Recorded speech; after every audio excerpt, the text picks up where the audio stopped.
வணக்கம் அன்பு நண்பர்களே, அனைவருக்கும் இனிய வணக்கம். இன்னைக்கு நம்ம இந்த ஒரு வீடியோல எதை பற்றி பார்க்க போறோம் அப்படின்னு பாத்தீங்கன்னா, நகைக்கடன் தள்ளுபடி. தமிழகத்துல நகைக்கடன் தள்ளுபடி அறிவிக்க முதல்வர் விஜய் அவர்கள் வெளியிடுவாரா மாட்டாரா? நகைக்கடன் தள்ளுபடியில யாருக்கு முதலிடம் கிடைக்கும், யாரெல்லாம் நகைக்கடன் தள்ளுபடி வாங்க தகுதியானவர்கள் யார், தகுதி அற்றவர்கள் யார்? இதை பற்றின ஒரு முழுமையான டேட்டாபேஸை தான் இந்த ஒரு வீடியோவின் வாயிலாக நாம இப்ப பார்க்கிறோம்.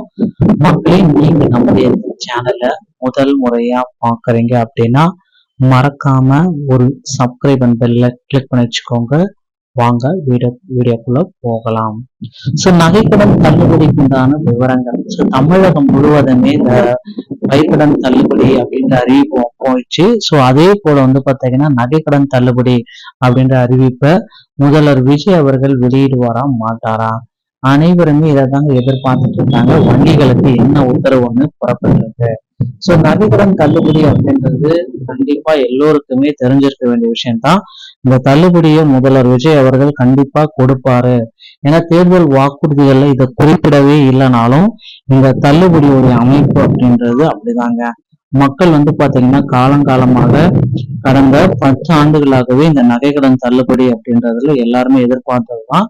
கண்டிப்பா அந்த நகைக்கடன் தள்ளுபடி அப்படின்ற அறிவிப்பை முதல்வர் விஜய் அவர்கள் இடைக்கால பட்ஜெட் ஒதுக்கீடு இருக்கிறதுங்களா, அதுல 36,000 கோடி ரூபாய்க்கு மேல வழங்க இருக்காருங்க. இதற்கான அறிவிப்பை முதல்வர் விஜய் அவர்கள் இந்த இடைக்கால பட்ஜெட்டுடைய தாக்கல்ல இதை அறிவிப்பாரு அப்படின்றத எதிர்பார்க்கலாங்க. நீங்க இந்த நகைக்கடன் தள்ளுபடி கூட்டுறவு வங்கிகள் மற்றும் அது சார்ந்த ஒரு 8 இருந்து ஒரு 12 வங்கிகள் இருக்கு. அதை சார்ந்த கூட்டுறவு சார்ந்த வேளாண்மை துறையை சார்ந்த 12 வங்கிகள்ல மட்டுமே கடன் வாங்கி இருந்தா உங்களுக்கு அந்த தள்ளுபடி அப்படின்றத முதல்வர் விஜய் அவர்கள் கொடுக்க இருக்காரு. இது எல்லாருமே எங்கிருந்து எதிர்பார்த்தோம். ஆல்ரெடி பாத்தீங்கன்னா ஆட்சிக்கு வந்த உடனே முதல்வர் விஜய் அவர்கள் பயிர்க்கடன் தள்ளுபடி 75,000 அப்படின்றது அறிவிச்சிட்டாரு. 75,000க்கு மேல போனா 35,000 அறிவிச்சதுனால இப்ப நகைக்கடன் தள்ளுபடி 5 சவரனுக்குள்ள ஓகேங்களா தகுதி உள்ளவர்கள் அப்படின்னு நம்ம பார்த்தலாம். சரியான ஆவணங்கள் வழங்கியவர்கள், குடும்ப அட்டை, ஆதார் எண் விவரங்களை துல்லியமாக வழங்கியவர்கள் ஓகேங்களா. முதல்ல பாத்தீங்கன்னா 5 சவரன் 40 கிராம் அதற்கு மிகாமல் இருக்கணும். 8 பொதுத்துறை வங்கிகள்ல இருந்தா தான் ஒரு தள்ளுபடி வரும்.